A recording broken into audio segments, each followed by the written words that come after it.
You know how a game saves your progress or how your phone just remembers all your contacts? Well, today we're going to pull back the curtain on that magic. We're building a C++ application from the ground up to really master data persistence. Okay, let's kick things off with a problem that I guarantee every single programmer runs into. You build a cool app, you type in some data, you get it working, and then you close it. And poof, everything you just did is gone. So what's the deal? Well, the culprit is RAM, which we call volatile memory. It's incredibly fast, which is great, but it has the memory of a goldfish. It needs constant power to hold on to anything. To make data actually stick around, we have to move it to what's called persistent storage. You know, like a good old-fashioned file on your hard drive. So, how do we actually do that? Well, here is our game plan. We're going to build a simple employee management app, and along the way, we'll uncover all the secrets of data persistence in C++. Let's dive in.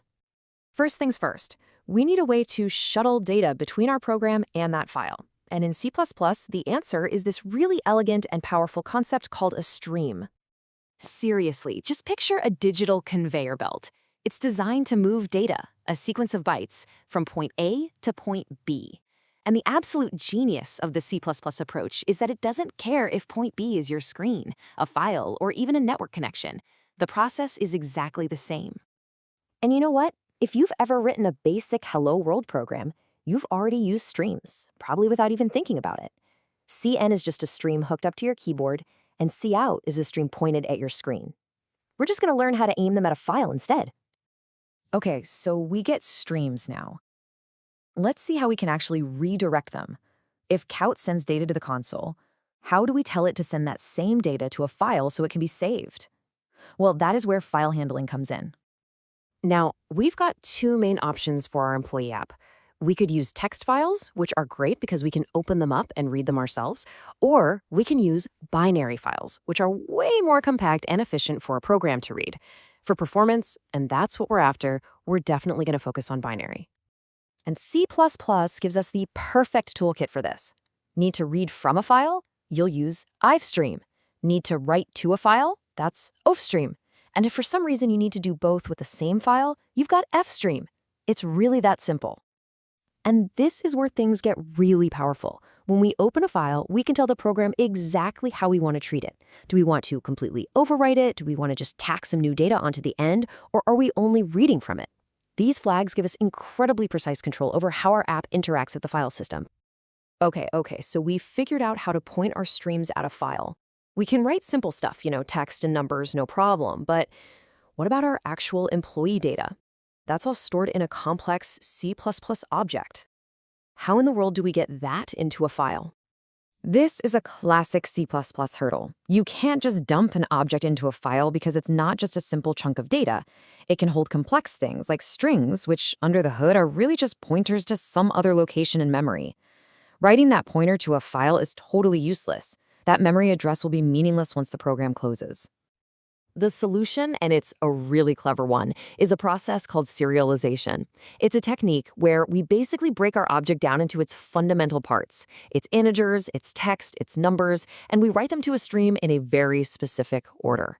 This concept is the secret sauce behind everything from game saves to application settings. Now, what's really fascinating here is the strategy. To save something tricky like a string, we can't just write the characters. Instead, we first write its length. Let's say 5, and then we write the 5 characters. That way, when we read the file back later, our program knows, okay, I need to read exactly 5 characters for the name. It's a neat little recipe for perfect reconstruction. To pull this off, we have to use a powerful and frankly kind of dangerous tool called Reinterpret cast.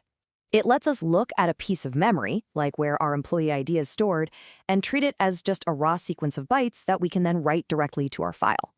It's incredibly useful, but it's you telling the compiler, trust me, I know what I'm doing. So you have to be absolutely sure that you do. Speaking of powerful tools that require us to be very intentional, let's look at another C++ feature that gives us precise control and helps us squash some very subtle, very annoying bugs. You see, sometimes C++ tries to be a little too helpful. If you have a class that can be constructed from a single argument, the compiler might use that for automatic conversions you never even asked for. Like here, it sees you assigning a plain integer to a complex object, and it just helpfully converts it for you in the background. Now, this helpfulness can lead to some really unexpected behavior. So the crucial point here is that we can prevent this by marking the constructor as explicit. This tells the compiler, hey, don't do this conversion automatically. It forces the programmer to be deliberate, which almost always leads to safer, clearer code. All right, deep breath. We've covered streams, file handling, the magic of serialization, and how to take control of our data types. Now, let's see how all of these pieces click together in a fully functional application that actually remembers what you tell it. So here's our apps menu. When you first fire it up, it loads all the existing employee data straight from a file. Then we can add new people, display the list, find someone specific, or even delete an employee. And here's the most important part. When you hit exit, it takes our entire list of employees, serializes everything, and saves all those changes right back to the file. These two functions, save employees and load employees, are the absolute heart of this whole thing. One reads the file and deserializes the raw bytes back into a nice list of employee objects. The other does the exact reverse, serializing each object in our list and writing it to the file. This is the bridge that lets our data survive long after the program closes.